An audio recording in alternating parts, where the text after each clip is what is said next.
Jẹ́rẹ̀ gbọ́ Kofi ní ẹni yóò lè rí ọ̀run wọ̀ ẹni ní pé àṣejù ní Tope Alabi bàbá Mohbad ti wà òkè. Bàbá Mohbad ti wà òkè. Bàbá Mohbad ti wà òkè. Kódà àṣẹ kọ́ ni bàbá Mohbad tí màmá ti wà òkè. Ó ní wọ́n lẹ́fẹ̀ẹ́ yẹn náà ṣẹ̀ṣẹ̀ sọ orin tẹ́fẹ́ tí ìbá ní Kofi.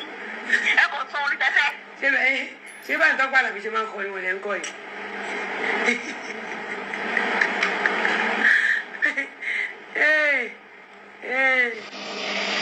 She was paid 3.5 million. Ew. That 3.5 million. Ew. Mo yẹ tó máa gbé kò ní general hospital. Manage to wa stand here. Àwọn tèmi tó dẹ̀ wá ń bíbá iná sọ wípé wọn gbọ́dọ̀ bọ́lẹ̀. 3.5 million láti wá ṣe jingle fún. Ẹ tún dẹ̀ pàṣẹ pé wọn gbọ́dọ̀ bọ́lẹ̀ ní òkè bí. We don't need her. She's our sister. Why do we need her? Copy nìyẹn náà. Ìyẹn disgrace here. Ó ní Esabod sọ́nsìn pé gbàtọ́ ń rí àwọn èèyàn pálákísà ni wọ́n. Why do I expect such person? Tope Alabi sọ̀kalẹ̀ ní mọ́tò ó U-turn. What disgrace wèrè? You don't understand? Mo ń ṣiṣẹ́ owó. Àwọn mẹ́rin ló gbé owó yẹn sílẹ̀. 3.5 million. Ni wọ́n fún Tope Alabi láì jẹ́ kó ṣe party pé kó wá ṣe celebrity appearance. 350,000 naira wọn á má láwọn gbà. Wọ́n dẹ̀ dá owó yẹn padà. Wọ́n dá padà bẹ́ẹ̀ ni yẹn páwọn ò wọlé. Pé ẹ̀ sọ fáwọn kọ́dọ̀ Lizzy làwọn lòún ń bọ̀. 3.5 million kọ́ deposit ẹ̀ fún mi each. 3.5 fún ẹgbàá wa o. Ẹgbàá 1 million mẹ́ta 500,000 kan ṣọ́run ra wọn pin all the way from America. Wọ́n ṣiṣẹ́ nínú òtútù. 3.5 ṣé wọ́n ṣe party ni wọ́n gba 3.5. Àti Tope Alabi that didn't come out from the car. I don't know. Kò lè wọlé because wọ́n sọ pé wọ́n ló ń bọ̀ wá bá. But àwọn ènìyàn wọ́n fẹ́ pọ́n èèyàn wọn lé olólùfẹ́ wọn. Job is job. Ó ṣe máa ń parọ́ báyìí 3.5. But àti Tope ló mọ̀ nǹkan tó ń rí. Kí o fi sọ̀kalẹ̀ ní mọ́tò. I don't blame people. But I don't listen. Kò ní ìsìnkú Esabod wá sọ pé kálíbà àwọn èèyàn tó ń rí ni. Pé àwọn olè ju mọ́ta. Àwọn mọ́tò ńláńlá. Irú kálíbà tèmi bá rí. Mọ́tò ńláńlá wo ló wà ń bẹ̀? Àwọn kálíbà tí irú mi bá rí tí mo yọ̀ mọ́ wọn. Lẹ́ni bẹ́ẹ̀ dé òtún nísìnyí. Mo jẹ́rìí àti Tope ò ṣèyàn bẹ́ẹ̀. Bọ̀ kò wọlé. Mo jẹ́rìí wọn. Kálíbà àwọn èèyàn tẹ́mi rí tínú mo ń dùn. Mi ò lè gba Paris lọ ṣe bẹ́ẹ̀ dè mí. Ṣé mi ò lè travel lọ anywhere ni? Oh, wọn ò lè travel. But I prefer doing it in the midst of these good people, these rich people. They left their home, time, which money cannot buy, to come and celebrate with me. Kílé tí Tope Alabi fi turn back, bá tó gbọ́dọ̀ ẹ̀. You don't understand? Ó lè mi fi wọ́n ṣe ẹ̀yẹ, Ọlọ́run ló mú wọn. Ìfẹ́ àtẹ́mi kọ́ bá tún yà àti Tope Alabi, màá dá ìṣẹ̀lẹ̀ pé o ṣe tó bá ń jojú wọn. Mo ti wọ́n nu wọn. Disgrace yẹn pọ̀. Ẹ máa jẹ́ ká náwó nínàkúnà. Wọ́n dẹ̀ sọ, wọ́n ní ọkọ àti Tope sọ wípé àbúrò mi ni Lizzy tó bá fẹ́ ṣe pàtí á pè mí. You don't understand? Táǹtì Tope bá ń wò mí, ẹ wò mí dáadáa. I love you, I love your music, but I don't need you. What do I need you for, sis? Because Tope fẹ́ ṣe pàtí sìn, káǹtì Tope Alabi wá sọ. Gbàtàn sọ pé Tope Alabi wà níta kí ètò fi sáré fò dìde. Sínú ẹ̀dùn. Káwọn fáǹsì àti Tope Alabi wá dúró, wọ́n ní Lizzy afẹ́ kó lọ ṣe MC ní pàtí àti Tope Alabi.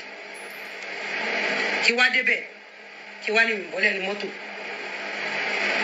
The reason is best known to her. Tí o fi sọ̀kalẹ̀ kí ló fẹ́ mú kọ́ ní ìpẹ̀lú ilé ìjùmọ̀ ta.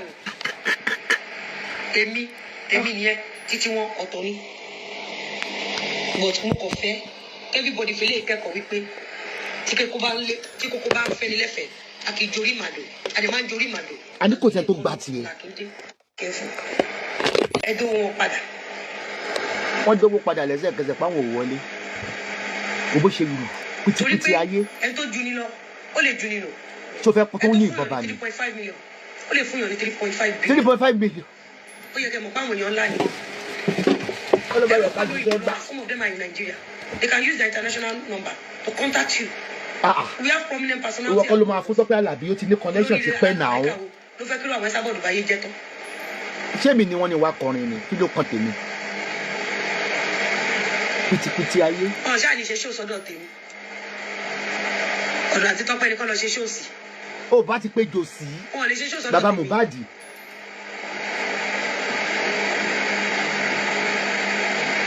lè ṣe show tọ́jọ́ tèmi àti Tope ní kọ́ lọ́ máa ṣe show fún.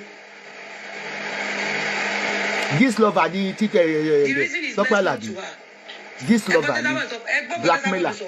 Esabod sọ pé àti Tope sọ pé ríṣiríṣi lọ táwa pé literate lọ táwa. Ìrọ̀mú nígbà tó rí pé ríṣiríṣi ni ò ṣe wọlé. Ẹ jẹ́ gbádùn Esabod yes. Nígbà tó máa ráwọn tó máa tó pàdé lórí pé gbogbo wọn rí wọ́ṣọ rìn. Ibo mo ti ní Tope sọ bẹ́ẹ̀. Kò sí ètò wọ́ṣọ gidi tó lè ṣe kára sí kò sí pé wọ́n wọ́n pa. Obi ọmọ ẹlẹ́ran bí ọmọ alágbó. Géè ti gbẹ gan-an. Bí àbúrò mi kọ́kọ́ ṣe di Akínbọ́lá kakú. Ok, àbúrò Esabod láti Tope Alabi. Ẹ̀yin náà wò gbèsè ayé yín. Ṣebí godmother lèmi náà. Àbúrò Esabod lè lọ sanwó fún. Ẹ wo láì fún. Ẹ wo láì fún. Ajábúrò aṣàbíkiri.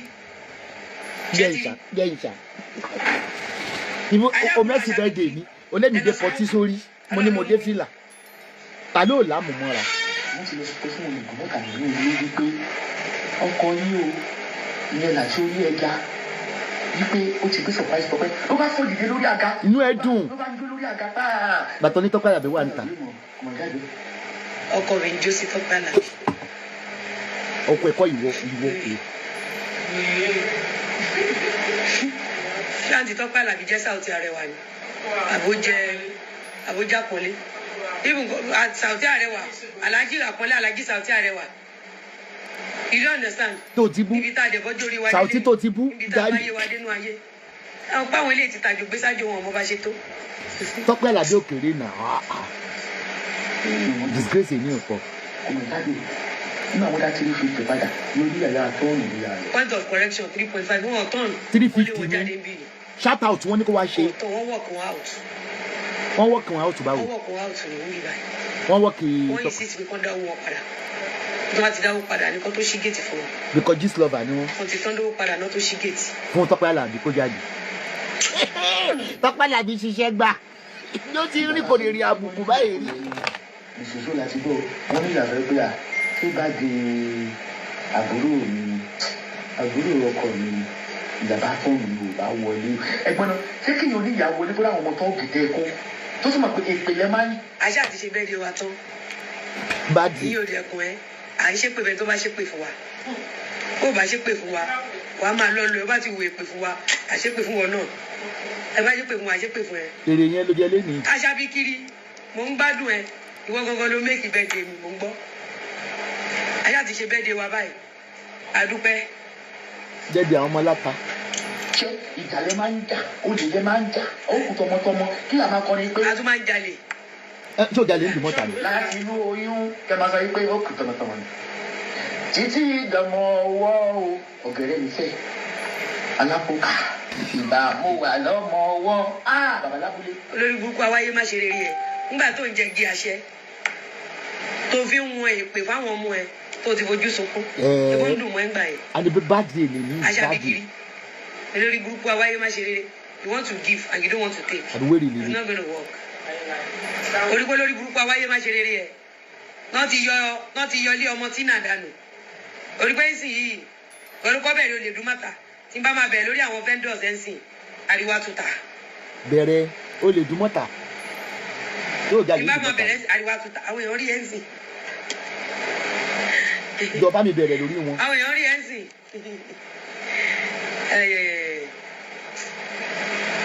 Ṣé mọ̀ wípé ìyẹn ò súnmọ́ ìyẹn mọ̀ pé àwọn kálíbé èèyàn wo ló wà tó tún jẹ́ Nàìjíríà títún iṣẹ́ ìlú òyìnbó láwọn sẹ́nitọ̀ máa fly wá o ó rò pé kò ṣe. Àwọn sẹ́nitọ̀ fly wa wọ̀ fly wa Esabod gbogbo eré tó ṣáṣojú òbó. Mi ò ní láti gbá àwọn sẹ́nitọ̀ mi síta wọ́n ti àwọn tó lè ra àwọn sẹ́nitọ̀ mi. Bẹ́ẹ̀ni. Ok ẹ ti rí ibi tí náà kì í ti wọ kíní Esabod mo pè mo ya dànù ni. No be jare the birthday is sweet but I don't understand why àti Tope ẹwà àwọn ènìyàn àwọn aláwọn ni. A kò máa rí Sanwó-Olú. Ó rò pé kò ṣe bá pàtó. Tí bá fẹ́ wá rí Sanwó-Olú torí birthday mo ṣe máa rí Sanwó-Olú. Ṣé tó bá ń ṣòkù ló fẹ́ rí mi. Lórí ọ̀rọ̀ àwọn property wa I don't misuse my contact My contacts are very, very crucial. My contacts are very, very important. I'm not a lazy bastard. Be a nyawa yimashiriri. And Adotoshi group of blackmailers. Tope Alabi is I can't use kilo anu birthday, kilo special anu birthday. Ọjọ́ tá a bí ní o ìpẹ́tọ̀dọ̀ mi blow burúkú burúkú ní Esabod là ń sọ. Things. I use all my contacts for good things. Aṣọ bẹ́ẹ̀ di o ṣe good thing. Ṣe gbogbo nǹkan bẹ́ẹ̀. Ayé ogun òṣì bẹ́ẹ̀. Iye ewé Esabod wọn náà tá a rí dá àtúrí Ọlọ́run. Ṣé ẹni pé Esabod ló kọ́kọ́ sọ̀rọ̀ Ajagunbalẹ̀? Tí máa sọ ọkọ náà Ṣé ẹni burúkú pé padà. Esabod ló kọ́kọ́ sọ̀rọ̀ Ajagunbalẹ̀? Ṣé ẹni pé Dárúkọ Esabod ló kọ́kọ́ sọ̀rọ̀ Ajagunbalẹ̀? àbúrò èrè lélẹ̀. Máa bàbọ̀. Ṣé ẹni pé Esabod ló kọ́kọ́ sọ̀rọ̀ Ajagunbalẹ̀ o? Dá wọn lóhùn bú wọn. Ṣé ẹ rí o? Ṣé ẹ rí o?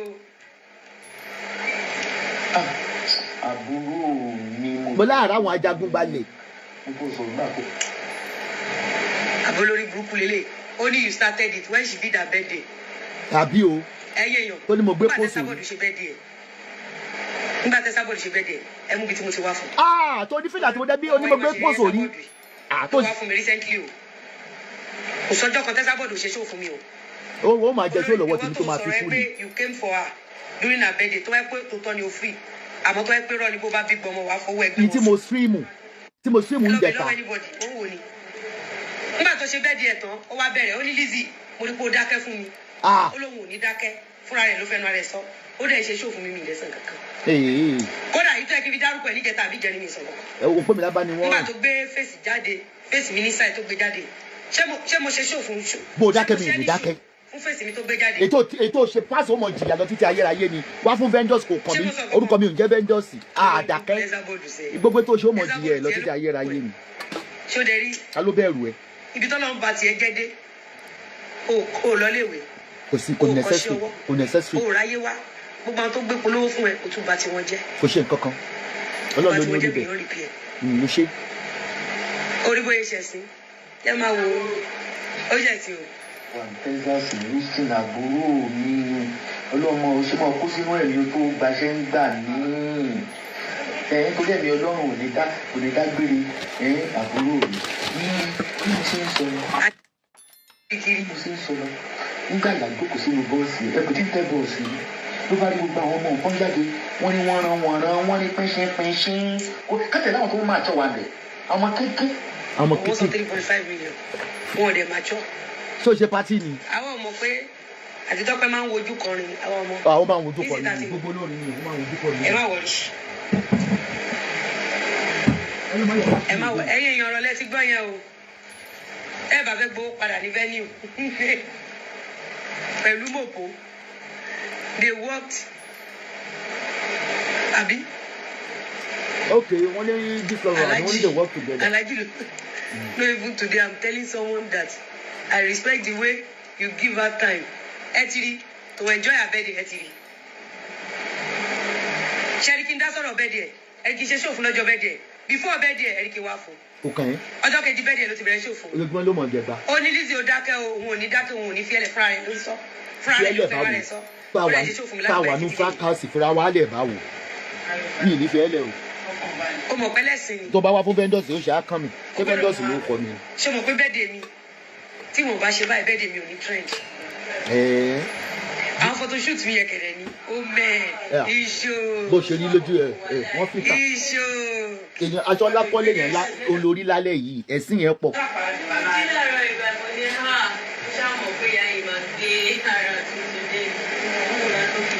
Mi ò ta sí o, kódà ó ṣe ṣòkan fún mi ní jẹta àbí jẹrin.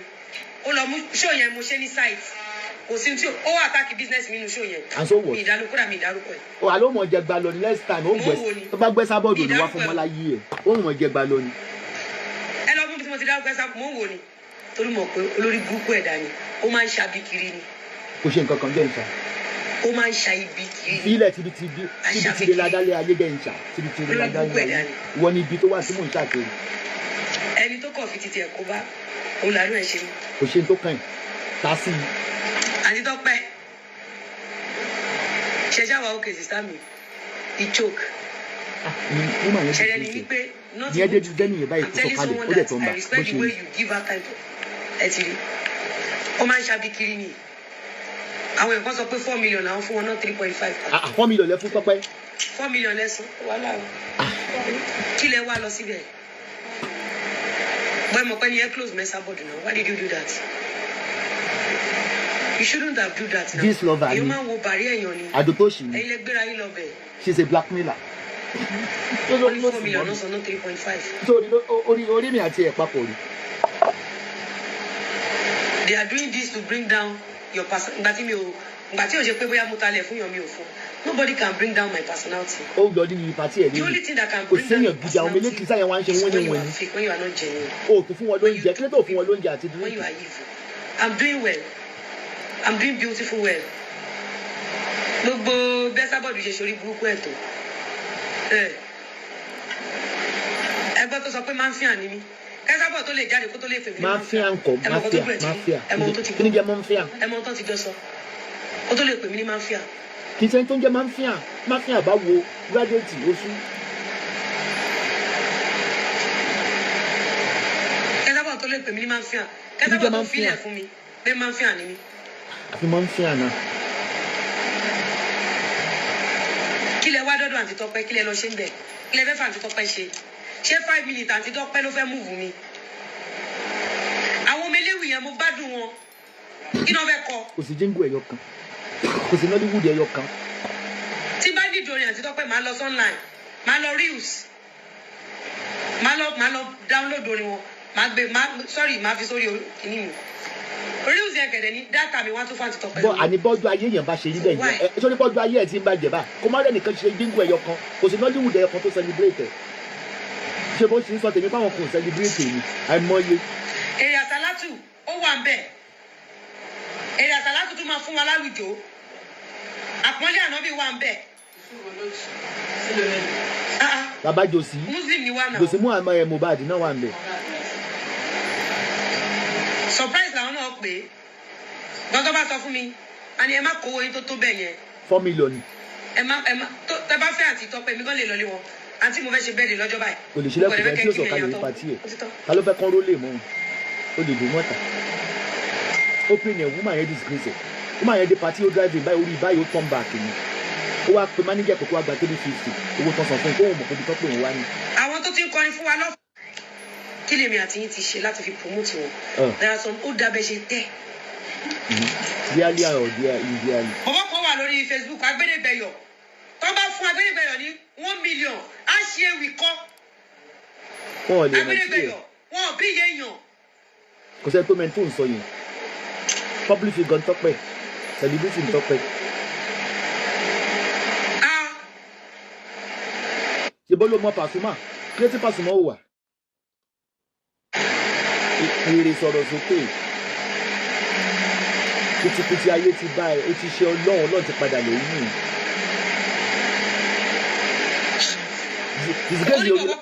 orí live chat ni tí gbogbo ọmọ ẹmu orí kọ kú kẹ fún 1 million ó máa ṣe orí kọ. táwọn yẹn lórúkọ ni oníwèé náà tó ní bọ̀bọ̀ ni Tope Alabi lọ lọ tó ga burúkú nú ayé. Kí lèmi àti yín ti ṣe láti fi promote wọn. àwọn There tó are some ẹ̀gbọ́n Eunice Ibitola sọ pé I hardly comment but let me tell you I appreciate your maturity today. She fucked up and she's regretting it. Stop calling her sister Biko. Eunice. yẹ Tope Alabi náà. Ohun táyé ò fi sí yín lọ́wọ́ wọn ò ní béèrè ẹ̀ lọ́wọ́ yín. Ẹni táyé ti dọdẹ àti gbé ṣubú wọn ò ní fi kọ yín lọ́rùn. yẹ ẹ tí wọn lọ gbé Maybe you are just Tope. joining me. Maybe you don't watch. Tope ò lè ṣubú ó ti wà tipẹ́tipẹ́ kó tó bí yàrá ìyá ẹ̀ Tope ṣubú tì.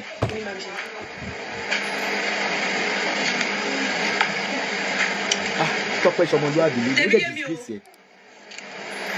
Bóyá ẹ ṣe ń tẹ̀lé mi ẹ mọ bí mo ṣe máa ń roll. She has returned the money.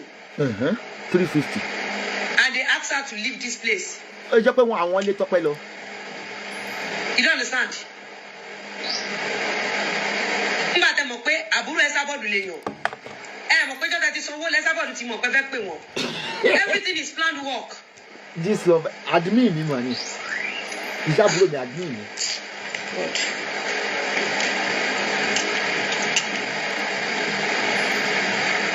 àbúrò bàbá lábúlé Tope Alabi.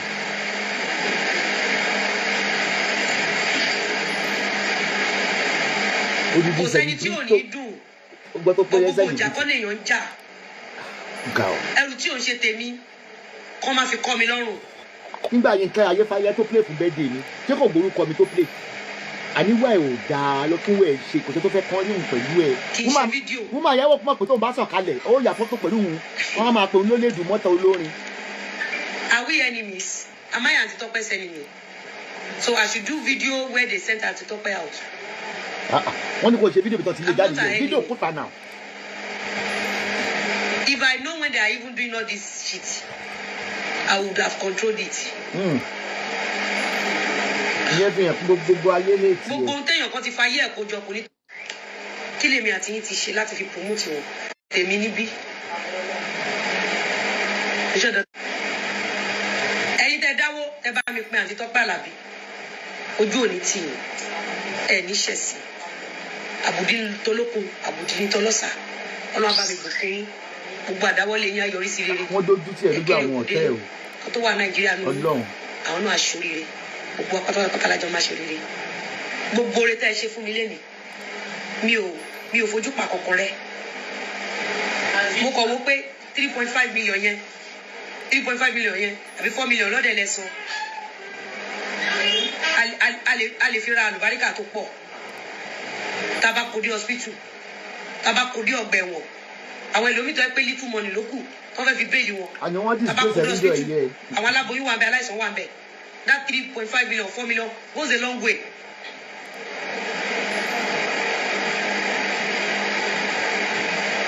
Ìjọ mo ti délé ayé mi ò gbọ́ rí. Ẹ gbọ́ mi. Ibi tí inú ti bí èmi nìyẹn.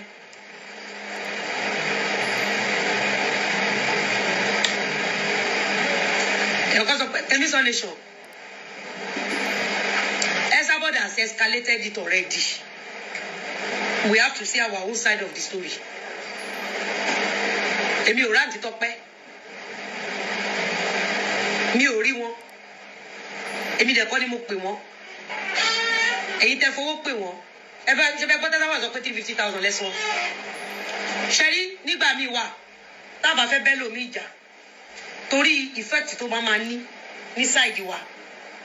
Tábà wà ní public domain. Àǹtí-Tọ́pẹ́ ọ̀ṣọ́mọ kékeré o. Ọ̀ṣọ́mọ kékeré o. Àǹtí-Tọ́pẹ́ àgbà ọ̀jẹ̀ ni wọ́n o. Inú iṣẹ́ ká lọ kọrin fún yàn o. Ayé ò ní mú wa mo sọ tèmi o.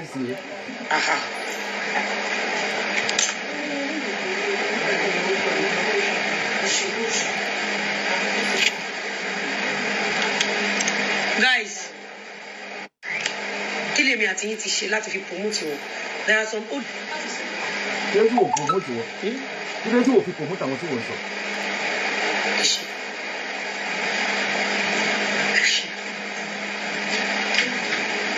Orí jájà ṣé wò lè? Ṣé irin kọ́lẹ̀ yàn kan fi sí bíbá? Mi ò ní sẹ́ni tó tọ́jú ìgbésì. Tọ́jú ìgbésì tó lè ní láyé jọ́ mo sínú. Ẹ ṣe gan ẹ ṣe ọkọ mi wọlé ṣọṣọ. Ẹ ṣe o, ẹ kú dìde o, mo mọ̀ lóore o. Ẹ ṣe o.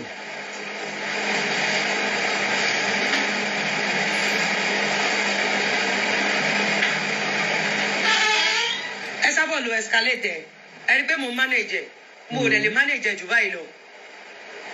Ẹ jẹ́ ká ṣe fàájì wa gbogbo yín tẹ dìde tẹ travel wa mo dúpẹ́ o. Láti London àti America. Kí lèmi àti yín ti ṣe láti fi promote wọn? There are some who got me. I am super happy. And you are the reason behind my happiness. Thank you so much. You guys make me happy. Ayé ò jẹ́ nǹkan kan ní ayé ìlú láti rí ẹ sí. You make me happy. You make me happy. Ó lè dùn mọ́tà. Ẹ̀yin Adébọ̀, àwọn warriors make me happy. Wọ́n fowó bá mi ṣeré. Bẹ́ẹ̀ni. Wọ́n spoil mi silly. Ó mà ṣe. Wọ́n spoil mi silly.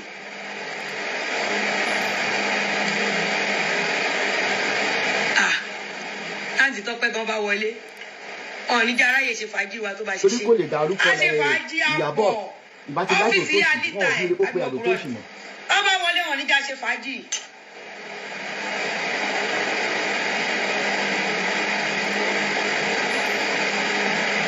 A ṣe fàájì. I was happy. Ọjọ́ ìmọ̀ ti lérò bẹ́ẹ̀ yẹn. I was happy. I was so happy. Lórí irọ́. Adebukola sọ pé this woman fine. Beauty day ọgbà day. Ẹni ọlá tèmi tọpọ. Ó ti ẹ̀yẹ kó wọlé kó pé kó ní happy birthday yìí ó ní àyà U-turn pé ọ̀dọ̀ olè dùn mọ́ta.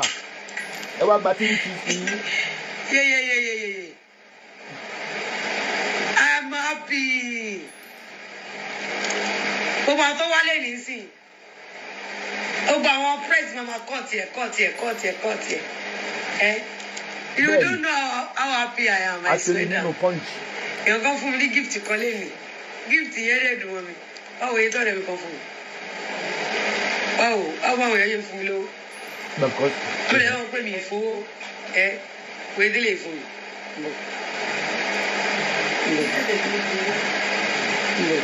Ní sọ fún pé mi ìfowó sórí wọn.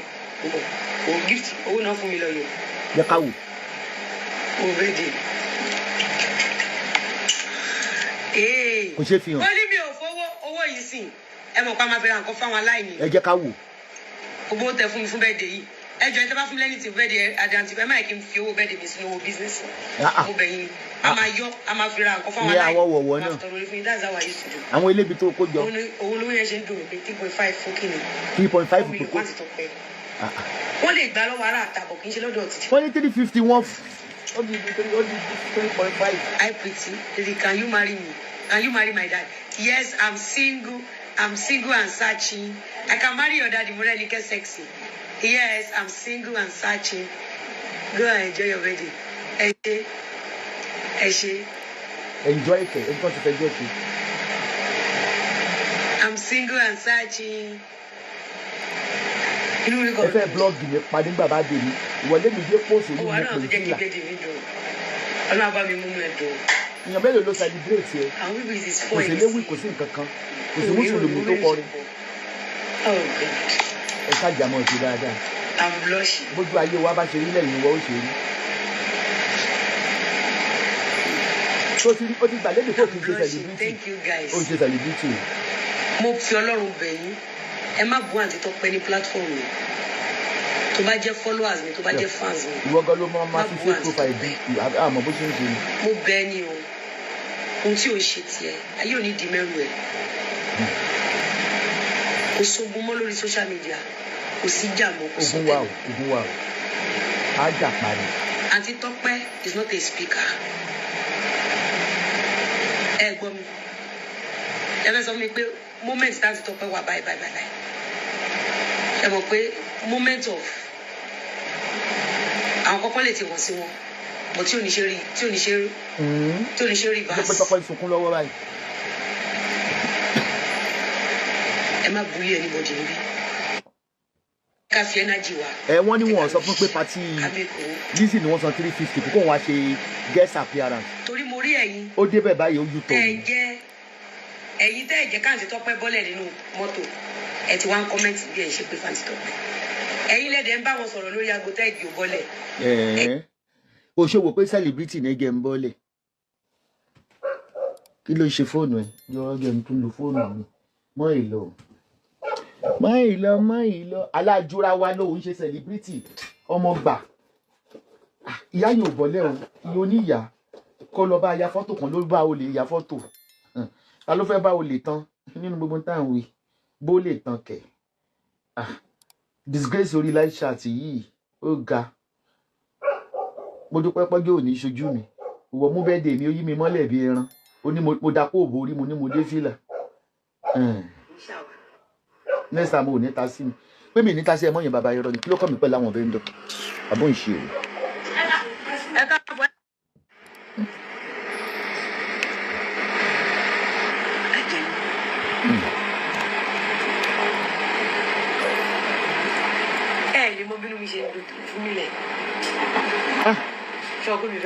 Àwọn awitọ́ ó ní wọ́n lé Tópé pé kó má wọlé. Ọlọ́run nìkan ló lè yàn tí ẹ lọ́wọ́ báyìí.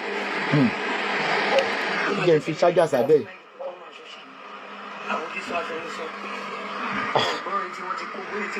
Ìwọ tó ga nínú ayé ni Tópé á wá sí bẹ́ẹ̀dì ẹ̀ ní òsàn kalẹ̀. Ìwọ tó ń wọṣọ $100 million. Ìbáwọn ilé ìṣe ìtajà, ìbáwọn kan ṣe sọ̀rọ̀, àwọn kò ní sọ̀rọ̀, wọ́n dẹ̀ máa pick on it. That woman want to fine and Tope, but I like the way you handle things.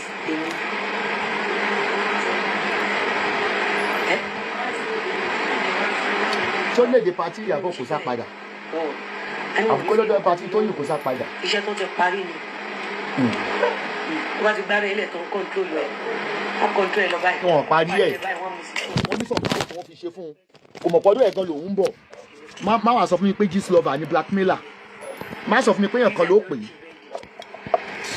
mo ti fura kàláìsì ẹ̀ táwọn bá lè ṣe bẹ́ẹ̀ de wọ kò ní gbọ̀ngàn kan aláṣà máa ń ta wọn. a ló máa jìyà tó lọ́wọ́ tèmi tó máa fi kú ní dákẹ́ òdàkẹ́ ogún fẹ́ndọ̀ kò kàn. photoshoot tá a máa ń ṣe yẹn ti máa ń le jù owó ìjà photoshoot yẹn le. photoshoot ó máa gbé bọ́ọ̀sì tán photoshoot tán tán fíta ẹ̀. téèyàn kọ́ dẹ̀ dé àkẹ́tẹ̀. ẹ̀yẹ ń dákẹ́tẹ̀ ó yẹ ní pẹ̀lú àkẹ́tẹ̀ ni. ìdá ó yẹ kó jẹ́ káàdì Tope gan wọlé kó fọ́ máìkì wọ́n ta wa lórí ni nítorí yẹn lè dùn.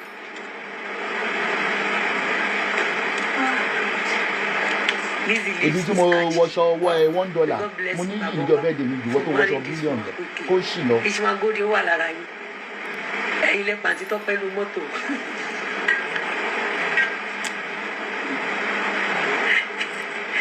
ẹ̀yẹ ìfilé ẹ̀ ìtàzọ́ náà. This was a setup to knock it, but you handle it well. Everything mo gbọ́.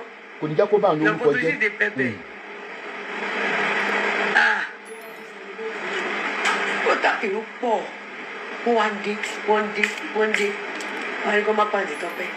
Àǹtí mi Tope. Tó bá bọ́ lẹ́nu mọ́tò ẹ máa blọ́ọ̀gì ẹ̀. Mami ẹ má blọ́ọ̀gì mi. Àǹtí mi ẹ má blọ́ọ̀gì mi. Bóyá máa lọ. Olúwa indecision. Indecision.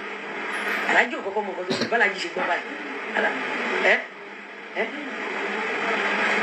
Èmi kò mọ kókó èmi ò mọ ẹni tí àwọn aṣọ mi kò fẹ́ pàdé Tope àwọn aṣọwó ni o. Torí wọ́n ló bá kó símẹ́ǹtì jẹ. Ṣé orin àti Tope ló fẹ́ ra California Paradise?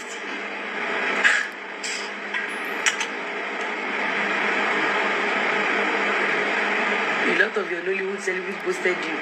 Man, please. Àwọn celebrity tó post ni ẹ jẹ́ appreciate wọn. Àwọn wo? Dákọ̀. Àbí pọ̀ tẹ̀mọ́lẹ̀ àbí yóò gbọ́dọ̀ tí ó bá post mi máa lọ gba para lọ́wọ́ ọkọ ẹ̀. Hello sir. Sir uncle sir. Ṣé kí n fi speaker ẹ béèrè? Mo ń gbọ́ ìdára mo ní ṣé kí n fi speaker. Ẹ ṣe sà èmi ò mọ kankan orí pé inú bí ni mo wà mo ń bá fóònù mi gan pa à ń gbọ́ yín sà.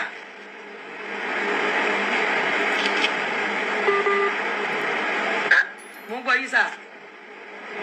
Oníṣòwò mi jáde lẹ́ẹ̀kan. Ó à ń gbọ́ yín dáadáa báyìí sà. Ok gbọ́ mi lẹ́ẹ̀kan yìí. À ń gbọ́ yín sà. Ok òní títí mo máa ṣèdúpẹ́ fún ẹ àwọn ìgbà wa ṣokòrò àmọ́ dúpẹ́. Àfi ṣùkúrà ni. Ẹ tí mo blush irú mi kàn ń lò lé mi. Alájà. Sà. Inú mi gan dùn ìbúkan rẹ́rìn. Hello. I'm just rolling on the floor. This is a grace. This is grace. This is grace and it is a grace that built the house. Ẹ wá ní kúrú máa fọyọ́. Anjorin àwòrí olówó ìgbòho bàbá Florida. Ó pọ̀ ijó. Kó kú pẹ́ ní ìkó wá Ẹ kọrin máa fún fi ẹ ijó ìṣèjọba. kì sí ijó. He shocked them. Ìdí mo rí àláìndé o. Ìdí mo rí àláìndé mo bá là látẹ̀wọ̀ màá gbàgbé náà láwù. Ilé ìgbọ́dọ̀ jáde Tope lọ. Òṣùpá ti mú ìwà sáyé o. Ọ̀run òṣùpá ló ti mú wà sáyé. Ọlọ́run. Ọ̀run lè ti mú wà sáyé. Ẹ wá disgrace. Ẹ wá reject. Ẹ ṣe ọkùn. Happy birthday. Tope Alabi cancellation cancel mi tún ti wọlé. Ẹ ṣe ọkùn. Ẹ ṣe ọkùn. Níbo la fẹ́ tù sí? Ìwọ la fẹ́ tó tó mi bẹ́ẹ̀. Congratulations. Ẹ ṣé ẹ̀gbọ́n mi. Ẹ ṣé ẹ̀gbọ́n mi. Ẹ bá mi dúpẹ́ lọ́wọ́ gbogbo àwọn tó fún mi ní gift àtàwọn tó dáwó fáǹtì tó pẹ́ ẹ bá ó ti rẹ gbété. Àwọn èèyàn ọ̀hún lórí areas kàtà lélẹ́yìn tí z areas kàtà lórí areas kàtà. Hello ẹ wà lórí live o. Ẹ wà lórí live o. Ó yá mo fi sí speaker o. Ó yá areas kàtà ẹ ṣe areas kàtà. Ẹ̀yin yá ṣọ̀pọ̀lọpọ̀ ọdún láyé o. Àmì Ọlọ́run. Agbára elédùn wa. Ìjó. Ọkàn yá balẹ̀. Amen. Ẹ̀mí rí dààmú ojú òní tì yín. Amen. Tó bá tójú òní sọ́mọ̀ ojú òní tì yín. Àmín. Adèfàtìpọ̀ ìdúpẹ́ lọ́wọ́ gbogbo àwọn abiyamọ tí wọ́n dúró tì yín, àwọn warriors all over the world from home and abroad. Àwọn tó dá millions. Ẹ bá dúpẹ́ lọ́wọ́ wọn. Àwọn tó dá thousands. Àtàwọn tó dá thousands àtàwọn tí wọn ò dá sọ́fà ló àrùn yín lọ́wọ́. Ọlọ́run adó ti àtọ̀nà wọn náà o. Elédùmarè adó tà àwọn ọmọ wọn náà gbogbo ibi tí ojú àánú Ọlọ́run òde ẹ̀sẹ̀ àwọn ọmọ wọn ò ní débẹ̀ o. Torí ẹni tó bá ṣọ̀tọ̀mọ lọ́mọ definitely kí Ọlọ́run ṣọ̀tọ̀mọ ẹ̀ náà ni. So àfihàn àdẹ̀dúpẹ́ lọ́wọ́ ààrẹ náà àwọn igi lẹ́yìn ọgbà yín. Àwọn lọ jẹ́ kẹ́wó wọ́n ṣe o. Wọ́n túbọ̀ máa ṣọ̀pọ̀ fún yín pẹ́ lágbára Elédùmarè. So kí àwọn staff yín náà tí wọ́n dúró sí because àwọn gbọ̀ngàn ni wọ́n jẹ́ la fabric. Ṣó ti yẹ yín àdẹ̀dúpẹ́ lọ́wọ́ wọn náà pé wọ́n kú ọmọ ènìyàn ṣe tó ń fi ń lọ́kàn balẹ̀ because wọ́n ní tí kúlẹ̀ ò bá pààrọ̀ títà ò lè pààrọ̀ sófà tí tinúlé ò bá ti gbàgbọ́dé títà ò lè ráyè wọlé so àdúpẹ́ lọ́wọ́ staff yín náà bẹ̀rẹ̀ látòrí títà àríkẹ́ àti gbogbo staff yín pátápátá wọ́n ṣe àtàwọn àti manager yín àti àwọn security gbogbo wọn ṣe àtàwọn tó bá mi ṣojú àtàwọn tó bá mi ṣerun àtàwọn tó àtàrẹ tó ń bá mi ṣerun abẹ́ mi náà. Àtàwọn tó bá yín ṣerun tabẹ́ àtàwọn tó ń ṣe torí. Ààrẹ ló ń ṣerun abẹ́ o. Ok ààrẹ. Àwọn tó ń ṣerun orí ọ̀tọ̀. Ààrẹ bá wa tírìtì gbogbo ẹ̀ òye yìí mẹ́sàn-án má jẹ́ ká sọ pé mo pè ní bẹ́ẹ̀ dé yín ẹ dìde o. Yìí mẹ́sàn-án mo fẹ́ sọ̀rọ̀ mo ṣe pè yín. So adẹ̀kú ti ìyá wa tán ni wọ́n fìwé pé wọ́n wá kọrin wọ́n ṣe o adúpẹ́ o pé Ọlọ́run ò dojú tì wá o ibi tí gbogbo ibi tó fọkàn sí gbogbo bó ṣe pa bó ṣe kú tó ti rò bó máa wáyé torí wọ́n mọ̀ nǹkan tó ń ṣe tẹ́ bá ṣe eré mẹ́sàn-án máa sọ̀rọ̀ ẹ má bínú o. Ẹ má sọ̀rọ̀ zi ẹ má sọ̀rọ̀ zi mo fi Ọlọ́run ọba bẹ̀ yín ẹ má sọ̀rọ̀ ṣé bẹ́ẹ̀ ń gbọ́ mi látàrọ̀ ẹ má sọ̀rọ̀ lọ́bẹ̀ rárá ẹ má sọ̀rọ̀ lọ́bẹ̀ rárá ẹ má sọ̀rọ̀ lọ́bẹ̀ abiyamọ ni yín n tó bá mú yín tẹ́ ẹ gbé kínní bàbá àlẹ́ àmì tẹ́ ẹ tọ́jú ẹ̀ fóṣù mẹ́sàn-án gbogbo ọ̀rọ̀ kan ní èmi sọ ẹ gbójú ẹ jẹ́ kó máa lọ sọ́wọ́ wájú ẹ jẹ́ kó lọ síwájú. wọ́n pọ̀ sókè rajà. kọ́ pọ̀ sókè rajà yóò àgẹ́tì mi. wọ́n ṣe o gbogbo ìyá wa tẹ̀lé dá mílíọ̀nù of naira ẹ ṣe gbogbo ilẹ̀ tí pọ̀pọ̀ tí èyí mẹ́tọ̀ sọ wọ́n ní ìjọ mi wọ́n appreciate ìtẹ̀ ṣe yìí o wọ́n appreciate ẹ̀ wọ́n ìjọ wọn ní ẹsẹ̀ bá bá rìn ọ̀rẹ́ abánigbé má mọ̀ wá ẹni ọ̀tẹ̀ ni ló jẹ́ ẹ ti mọ̀ wá ìní mẹ́sàn-án pé wọn kì í náwó dàbí kì í ṣe pé àwọn náà ò lè pè é wọ́n ṣe lé abẹ́bẹ́ yẹ̀yẹ̀ wọ́n ṣe ní fẹ́fẹ́fẹ́fẹ́ irú owó yẹn wọ́n ti ní tẹ́ bá pè àwọn bó jẹ́ hospital bó jẹ́ àwọn tó kú díẹ̀ káàtó fún tó bá fún ọ àdúrà tó máa ṣe fún yín gan ó buyì ju ká máa fowó wáyé ìlú àbá ṣe sọ. àwọn àti ní ìṣẹ̀lẹ̀ tó lọ́n ti pọ́nlé kí là ń wá. ẹ máa ronú bákan náà sọ̀rọ̀ mi yé yín gbogbo ẹ̀yin olówó ẹ máa ń padà fún yájẹ́ o gbogbo ẹ̀yin olówó yẹn ẹ máa ronú bákan náà ọ̀gá mi náà eva bright fún ọ náà ẹ̀rí ni wọ́n wá gbé eléré o pé wọ́n lọ gbé eléré kan wá wọn ó pè wọn kọ́ fún àwọn aláìní ọlọ́ Elédùmarè ó pè wọn wọ́n fáwọn aláìní àbáwọn tí à ń jẹ bẹ́ẹ̀ jẹ wọn náà àwọn náà máa ń dedicate fáwọn òkú ni so mo ṣe wá rí pé ìrònú kan náà làwọn olówó yẹn máa níṣẹ́ àwọn tálíkà tó máa gbé lóògbà tó máa fẹ́ ṣe bí ẹ́ká dọ́jú àwọn náà máa fẹ́ proof pé ẹ ṣàìdí àṣekárí kọ́ lè rí wa àṣejù ní ẹnìkan tó lọ ń gbé wálé nì gẹ́gẹ́ bẹ́ẹ̀ ti sọ pé kí orúkọ máa ní mùsùlùmí ló wá kọrin fún yìí ó ti wá agbẹ́dẹ̀gbẹ́yọ ti wà òkè ìjọ mi agbẹ́dẹ̀gbẹ́yọ ti wà òkè. bọ̀bọ̀ kan náà kọrin muslim fún wa báyìí. àti bọ̀bọ̀ tó wà ní warriors máa kọrin fún yìí bọ̀bọ̀ yẹn ó kọ́ làbáyé. ti wà òkè owó tó kọ ẹja kó lọ fáwọn aláìní. wọ́n ti wà òkè bẹ́ẹ̀ fún wọn bá 500k kò bá jẹ́ 300 wọ́n á ṣe orin kọ́. wọ́n á ṣe orin kọ́ wọ́n jèrè warriors náà nìyẹn sọ. bọ̀bọ̀ kan wá kéwì bíbá ilé ní zi mo máa ń look out fún bọ̀bọ̀ yẹn ni. ọmọ ìkéré báyìí ó wọ aṣọ yellow bí custard yellow báyìí ọmọ yẹn nìkan ló máa ń jẹ́ kí n orí mi dìde Man kì mí délé ni. Ìwọ ò ṣe pè fún rẹ. For now mi tí rí ẹni tó máa ẹ bá kì mí báyìí ó máa ń wọnú tó. Kí tó pè fún ẹ kó wá kí ẹ. Àwọn wọ́lọ̀ tó bá ní contact ọmọ bí ẹlẹ́tẹ̀fẹ́ ṣe surprise bẹ́ẹ̀. Bẹ́ẹ̀ni ẹjọ́ bá mi pọ̀ ọmọ yẹn. Kọ́ba máa pè é. Èyí mẹ́sàn-án jẹ́ ká sọ̀rọ̀ lórí outfit yín. Ṣẹ́rí èyí mẹ́sàn-án ká máa parọ́ ká máa jalè ṣé kí n fàjà kí n dá yín tán kí n má ṣe àbòsí. Ẹ fàjà. Ṣẹ́rí outfit yín yẹn ọ̀pọ̀lọpọ̀ èèyàn ti ní high blood pressure wọ́n tẹ̀ ní temperature. Ṣẹ́rí àwọn olólùfẹ́ yín lásán ìgbà tí outfit yẹn ta máa rẹ́ẹ̀dì ẹ̀ báyìí. Èwo ń bẹ̀? Gbogbo ẹ̀ ni o láti tọ́tẹ̀ tí ń wọ̀ náà ni. Ìwọ náà ṣe wọ orú ẹ̀ ṣé ìṣẹ̀rún lórí ti ẹ̀ ni kí tí wò wọ orú ẹ̀. Ọ̀tángó pink rẹ̀. Gbọ́ àdúgbò ẹ̀ méjèèjì ṣẹ́rí méjèèjì kò sí àṣẹ ẹ̀mọ́ kọ́kọ́ sọ pé bí nǹkan wà kéèyàn dẹ̀ rí kójú ẹ̀ máa yọ pin. Ẹ báyìí máa jí pé àwọn olólùfẹ́ yìí ojú wa yọ pin. Àwọn tí bírò Esabod yẹn wà lẹ́ ojú ẹ̀ fọ́ látàdọ̀ yẹn ni ẹ̀yin ò rí pé kò ríran ni. Ìyá ò ríran. Olùṣèlú kan tẹ̀ wọ́n ojú ẹ̀ fọ́ ni torí kó jọ̀ta yìí. Kí ló tí wò fi wọ orú ẹ̀ ọmọ òṣèlú kìtà pé tí ìyá ò fi wọ orú ẹ̀. Àṣàmégún lọ gbé pé ẹ̀dẹ̀ wá ogun lákàyé ló bá fẹ́ fi wé góòdù ni mo ṣẹ̀ wá ń tú àṣírí ẹ̀ mo wá fi ń wọ àwọn èèyàn. Ìbẹ̀ gbẹ́dì wà àti ẹ̀ kí ló tí wò fi wọ orú ẹ̀ ogun lákàyé ilé kìsà já mi. iye ò lásẹ̀. Èyí náà ṣọ. Sá máa. Ó yẹ kẹ́ ti mọ̀ pé ìjẹ́rí ọ̀làjẹ́ kìí ṣàṣírí ìdílé ìfipá yín jà fún yín jẹ́ kìí ṣàṣírí. Artist wò. Èyí tó bẹ́ẹ̀ kó tó bá lọ pàtí èkìsà ló máa ń wọ̀. Tí ẹ̀ ní káwọn wọ́rí ọ̀sẹ̀ mọ̀ pé àwọn customers yìí tó wà láàbùrọ̀ tó bá fẹ́ ra lẹ́gbà yẹn ẹ máa ní kọ́ lọ ṣẹ́wó lọ́wọ́ ẹ̀ tẹ́ni kọ́ máa patronize. Ìgbà yẹn lẹ ti hàn sí lọ́wọ́. Ṣẹ́rí ìgbà yẹn ló fi mọ wọ́ọ̀tì yìí. Sọ̀rọ̀ mi yẹn ó mọ wọ́ọ̀tì yìí pé bí o tún lè máa taru ilẹ̀ báyìí. Èyí báyìí èyí ó báyìí lọ ń ṣẹ́ ìgbà yẹn ló Ilé tí wọ́n fi kalẹ̀ sọ́n forí ti ẹrun mú ni. Irú àwọn ẹ̀dá bẹ́ẹ̀ Àbí child òkèlè máa ni jẹ́ kọ́ mọ̀ yín ẹni jẹ́ kọ́ súnmọ́ yín ẹ lọ wọlú agbọ́n ti kújọ gbúrú fìlú náà ọ̀tún ìgbà tí ẹ náà wọnú yín tó wá sọ́fíìsì yín tó ti rí bá tó ti rá wo tẹ́yìn dẹ̀ nígbẹ́ yóò dìde ní tó ti mọ wọ́ọ̀tì yín lọ́ ti di ọ̀tá pé Kí ló tí wọ̀ tán sí ṣọ́ọ̀bù fún ẹ tó ń lè. nípasẹ̀ làwọn jẹ́ níbi tẹ́ wà. Ẹjọ́ fẹ́ sí sọ̀rọ̀ mama. ẹ̀ ná. Zimama hold on. Hold on, you come. Okay. Very demure 49 only.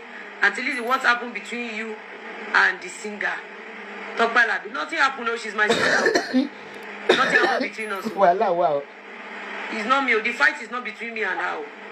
Some people gave her job and they had issues. Not me at all. I don't know anything about Auntie Tope Alabi.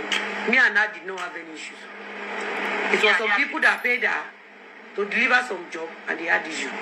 So I hope I've cleared my own. Mungo easy.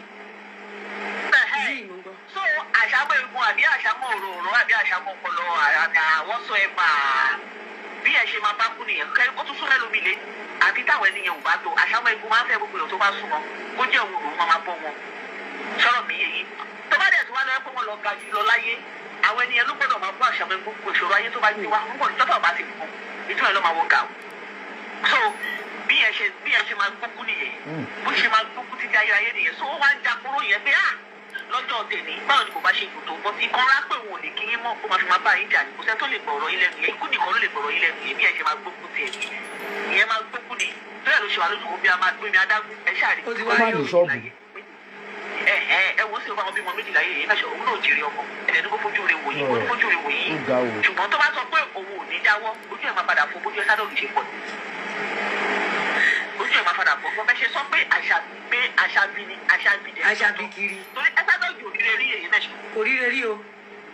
tókù bá bọ́dẹ̀ rìn kò rí ire rí mo sọ lórí ṣòní ó ní kò rí ire rí gbogbo ọjọ́ ayé bí kò gbọ́ pé ọmọ ẹ̀ kú bí kò gbọ́ pé ọmọ ẹ̀ ya wèrè ayé òkè kó ayọ̀ lórí ọmọ rí so kò lè rí kọ́tẹ́ bá wọ̀ bí rádà tẹ́fà ìdìbò adébútọ́ ti ń ṣègbéyàwó ní ó máa sọ fún ọ pé àdìrírò ẹ̀kọ́ ni tẹ́fà adébútọ́ ti ń ṣèkó mọ̀ ó máa sọ fún ọ pé ọjọ́ ayé kò síra nǹkan tójú ẹ̀ máa ń rí nìyí so kò rí rí olè ṣe máa ń pè ní kótó fún ara ẹ̀ báwo àwọn èkìtà àwọn ìtì ọ̀gẹ̀dẹ̀ àwọn inú ilẹ̀ irú ẹ̀ ojú ọbẹ̀ tiẹ̀ ó lọ dé fún bàbá tínà ó dé yẹn sórí fún bàbá tínà tó jẹ́ pé àṣìwò pé kára kò dìde fún òun àlọ́ dé ike ọ̀dà tí bàbá tínà fi ń tọ̀ ó dé yẹn sórí òun àwọ̀rẹ́ kóòtù òfin ṣe fọ́tò ṣùtù ẹ̀yìn ẹ̀kọ́ ìmájì náà ẹ wá sọ pé kó má wà fún yín fún òdi bàbá tínà tí a ṣì ń wò pé àwọn ibi tá fẹ́ darí ẹ̀ tá a ṣì ń wò bá ṣe máa ra WC fún bàbá tínà tó máa flush ẹ dáná jùlọ dé yẹn sórí òfin ṣe fọ́tò ṣùtù odidi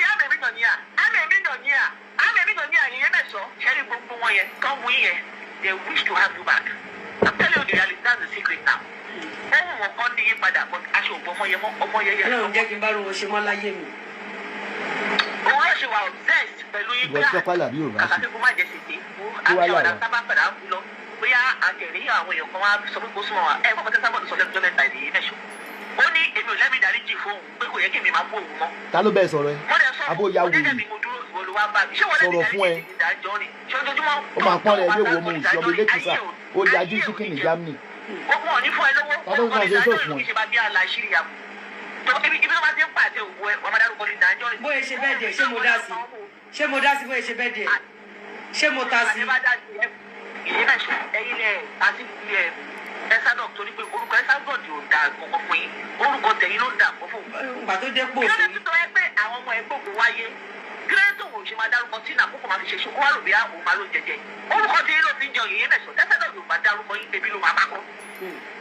ebi yìí ni ẹyẹ ẹwọ bẹ́ẹ̀ ni bẹ́ẹ̀ ṣe lè dùn sí. wò kó sì lọ wọ́n ní ọmọdé ẹni òun kó òní sì ni lọ orí nǹkan kan bí ẹ olórin tó pè. o voice ẹ̀ ń bí olórí kéèkì ẹ̀gbọ́n bàbá gbogbo òun náà rí jẹ́ kọ́ ló bí gbogbo òkú bá pé wọlé ní kó lórí bí mi. ìgbà ó ní gbogbo ọjọ́ lẹ́kọ́ ni.